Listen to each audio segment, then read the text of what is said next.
My wife has a son from a previous relationship who has never tried to get along with me or our kids, and preferred his bio dad's family, but he found out how much money I've been saving for my kids' college fund and is furious that I'm not contributing to his college fund, and now he demands equality. Posted by u/fun_elephant_6393. My, 39M, wife Emily, 38F, and I have been married for 12 years. Emily has a son, James, 17M, from a previous relationship with Dan. Em left Dan when she caught him cheating with a coworker. They shared 50-50 custody of James. I met Em about a year after she had left Dan. A year later, Dan married his affair partner, and Em and I got married soon after. James never really bonded with me. I admit that I tried a little too hard initially to get him to like me, but backed off when I realized I was trying too hard, and it was having the opposite impact. Over the years, we've built a tense acceptance of sorts, if that makes sense. Em and I have 3 kids, 10F, 7M, and 4M. James doesn't have a good relationship with them either. He bonds well with Dan's sons but doesn't like spending much time with our kids. He isn't mean to them, but he mostly just ignores them. The eldest 2 now just avoid him when he is home. Em and I both have well-paying jobs, and early on, we decided that I would contribute 80% to our trio's college fund, and Em would do 20% because she would contribute 100% to James' college fund.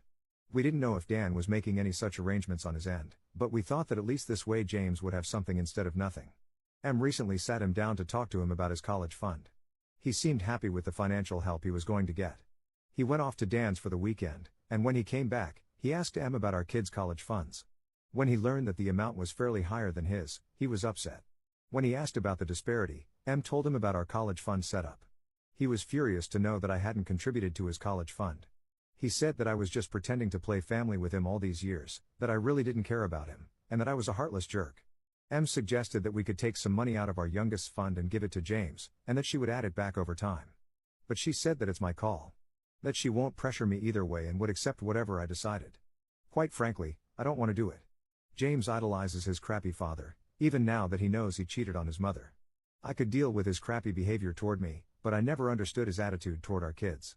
We even tried going to family therapy. He refused to go because I wasn't his family. Now, when he needs money, suddenly I am family. I know I am perhaps being petty, but I don't want to give him the money. Am I the jerk?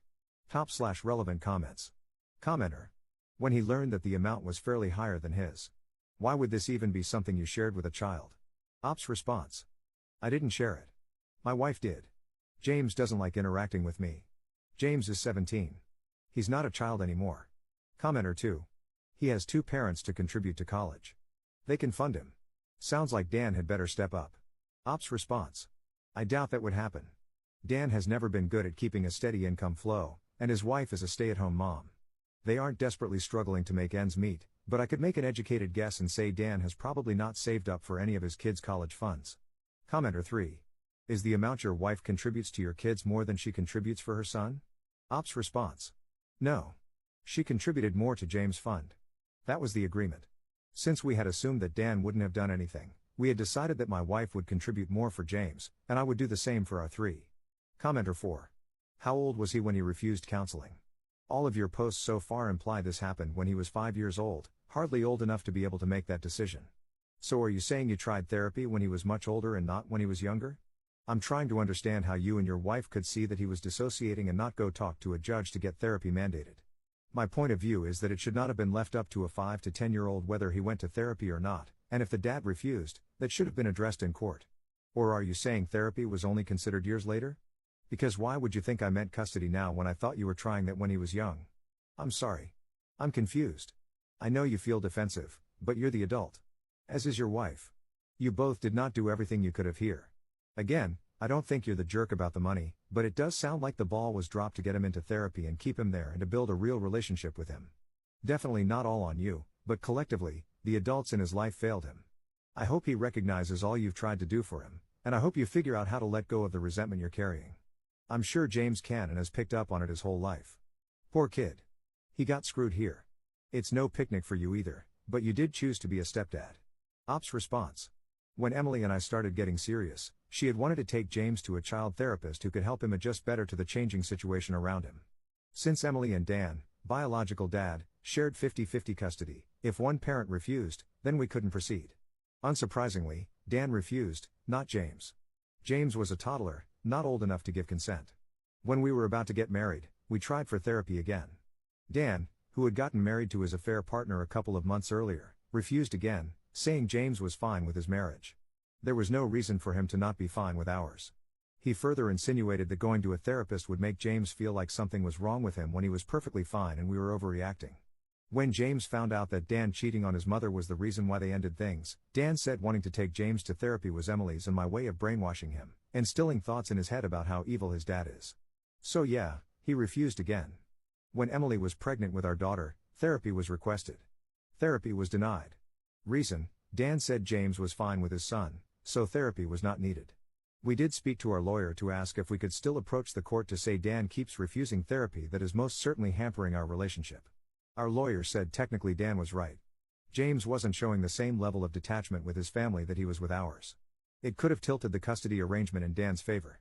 When he accused Emily of being the reason their family broke up, we offered therapy as an option again.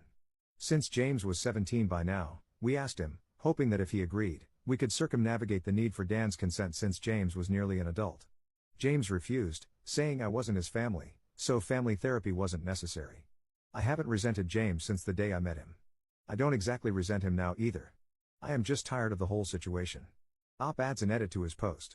I think some clarifications are in order. I don't hate that James idolizes his father. I hate that he blames his mother for their family breaking up. When James was 13, he had heard from one of his older cousins, on Dan's side, what his father had done that led to Emily leaving. When he confronted her about it, she explained. We tried for therapy then, but it didn't happen. I will explain later. Last year, he told his mother that he believed she was responsible. That instead of leaving Dan, she should have forgotten about what he did and continued to stay with him. Em was understandably shocked, but when she asked him if the situation were reversed, and she had cheated on Dan and he left her, would Dan then be blamed for the family breaking up? He said no, that would definitely be her fault, and made no further explanations. This was not the result of an argument or a heat-of-the-moment statement. Ironically, this was a casual dinner table conversation. The other kids had to be excused from the table. When Em and I had gotten together and things were starting to look serious, she had wanted to take him to a child therapist who could help him adjust better to the changing situation around him. Since they shared 50-50 custody, Dan's consent was needed. He refused. When we were going to get married, we tried for therapy. Dan said he got married before us and James had no issues. We were overreacting. He didn't need therapy. When the above incident happened, when Em was pregnant with our daughter, and most recently after last year's incident. This time, we asked him directly. We thought if he agreed to family therapy, then we could speak to our lawyer and work around the custody arrangement since he was almost an adult. This was when he refused therapy, saying I wasn't family. For all those saying that I am treating a teenager like an adult, that I made him feel like the other and not one of us, we tried. When we both started earning well, we wanted to splurge on our kids during birthdays and holidays. James was never excluded. Whatever our kids got, he got too. In fact, as he was older, he got to pick what he wanted. For his 11th birthday, he wanted to go to Disney World. Both of Dan's kids were invited. His youngest son and my daughter are the same age. He went. She wasn't invited. We stayed home. We started the college funds about a year after our daughter was born. Em couldn't start one for James earlier since she was a stay-at-home mom when she was with Dan. It took her a while to get back on her feet. She wasn't in a position to immediately start a college fund for him. What a lot of you pointed out is right. He has been shortchanged. Em will rectify that and make up the deficit he should get by the time he starts college. But that will still not make it as much as the remaining 3. We have decided to sit and have a chat with him this weekend about everything. Update 3 days later. It's been an eye-opening weekend. Thanks to everyone who weighed in, even the aggressive ones. I knew what I was signing up for posting on Reddit. Before the update, a couple of clarifications, because gaps in info turned into wild assumptions. When I said I came on a little too strong with James when we met, some of you pictured me grabbing a toddler by the neck and hissing "Call me daddy." No. I was nervous and acted like an idiot, and used an over-the-top baby voice because I'd barely been around toddlers. Emily later said I sounded like a circus clown on 2 cartons of Red Bull. Cringe? Absolutely. Malicious? No. Many had questions regarding therapy. I shared the timeline in this comment thread, so I'm not going to rewrite that again. Many called my wife the jerk for sharing the college fund amounts for our kids. I showed her the post. She explained James came back from Dan's with questions, when the fund started, how much, etc. He said, paraphrasing, so mine is X and theirs is Y? With his X higher than our kids' Y. Without thinking, yes, stupidly, Emily corrected him, no, yours is A and theirs is B. That snowballed into what I wrote earlier. It wasn't a diabolical plan to make me pay more, it was a thoughtless correction. With that out of the way, Emily, James, and I sat down for a conversation yesterday. James didn't want to talk to me, but I told him that if he expected me to even think about contributing to his college fund, then I've got loads of questions he needs to answer. It was an extremely long conversation, and many revelations came to be. So, I'm going to give a summary of the things we finally found out from James. Even before Emily and Dan had broken up, not divorced, they were never married, Dan had occasionally brought James to his affair partner's place, so James was familiar with the affair partner. After the breakup, Dan immediately moved in with his affair partner.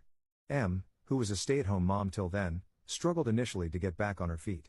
Needless to say, James' home life with Em was a little more chaotic than at Dan and his affair partner's. Em hadn't told James that she had left his father since he'd cheated on her. Telling that to a toddler wouldn't make any sense. But apparently, in the early days, Dan used to tell James that Em would eventually come back to him. I think he may have been holding out hope for reuniting with Em. And that's where I came in. Dan told James that as long as I was around, I would not let Em go back to Dan. When Dan married his affair partner, he told James that it was temporary. It was a way to make Em jealous. When we got married, he told James that it was my way of making it even more difficult for Em to get back to their family. When James found out from his cousin, on Dan's side, that his father had cheated on his mother, which was the reason for their breakup, he asked Em about it. She had been open and honest about everything. When he confronted Dan about the same, he told James that Em had left him for a long time and his loneliness made him miss her a lot, so he found some comfort with the affair partner. Emily's father had met with a car accident, and she was with her parents for about 3 weeks to help them. And that's all the alone time Dan could handle before he needed to dip his wick in something. But it was a reasonable enough explanation for James to absolve his father of all sins. When Em got pregnant with our daughter, Dan told James that now I'd started pumping my spawn into his mother, exact words James used, James' family was destroyed forever. He told James that Em and I had been wanting to take him to therapy, which was actually a ruse. What we were really trying to do was take him to a doctor who would declare him a problem child, and then we would ship him off to boarding school so that we could continue to play happy family without being bothered by him. Only Dan and his family were fighting to keep James with them. James admitted that he had hoped his detached behavior around my family, and happy and joyous behavior around Dan's, would convince Em that my kids and I were evil and she would eventually leave us. But sadly, I kept knocking up his mom, making it harder for her to leave. Expectedly, Emily was beyond distraught to hear everything. To be honest, in the moment I couldn't wrap my head around it much either. I asked if Dan had a college fund saved up for him and his sons. James said the affair partner's parents have set up a trust fund for Dan's sons, but that does not include James since he isn't their grandson. Dan's not saved up anything for anyone. I asked James why he suddenly thinks I should contribute to his fund when he has turned down every opportunity for us to be a family. He said he was actually okay with the amount that Em initially told him about, but Dan made him realize that we were undercutting him, so he came back to demand more. I asked, if I pay the money, will that then make us family? Even if he can't accept me as a step-parent, can we be friends? Can he be a little friendlier with my kids when he is around? He straight up said no. He said that after all these years, he knows my kids and I are not the evil beings his father made us seem. But he still feels I am the reason his parents could never get back together again, and for that, he will always hate me.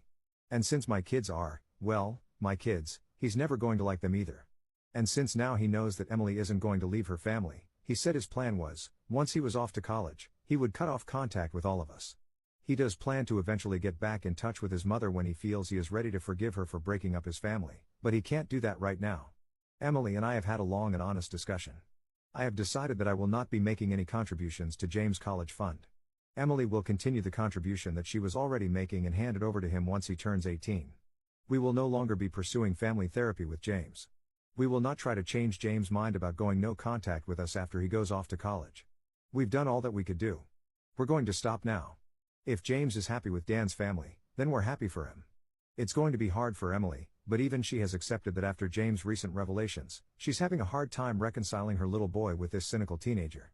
We have both taken individual and couples therapy before, mainly due to the stress and anxiety James' behavior used to put on us as a family. We are looking into starting again.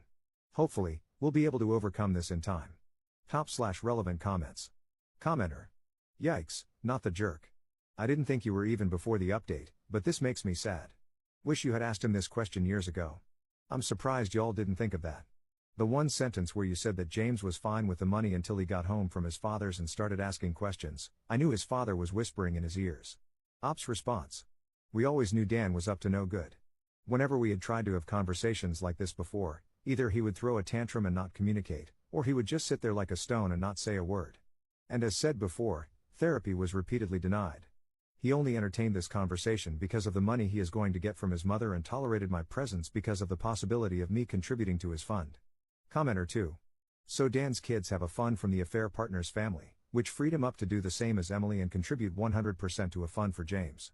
I wonder if Emily could sue for parental alienation against Dan. The evil crap Dan has fed James surely counts, plus the fact that James is planning to sever all ties with Emily once he's 18. If I were Op and Emily, I'd split James' college fund into 3 equal payments, one for each year of college, and only pay at the start of each year.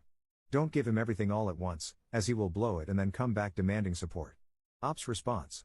There is no point in suing Dan for parental alienation. We have no evidence. It would just be us repeating what James told us. We never recorded the conversation. James is not reliable. He could certainly lie to protect his father.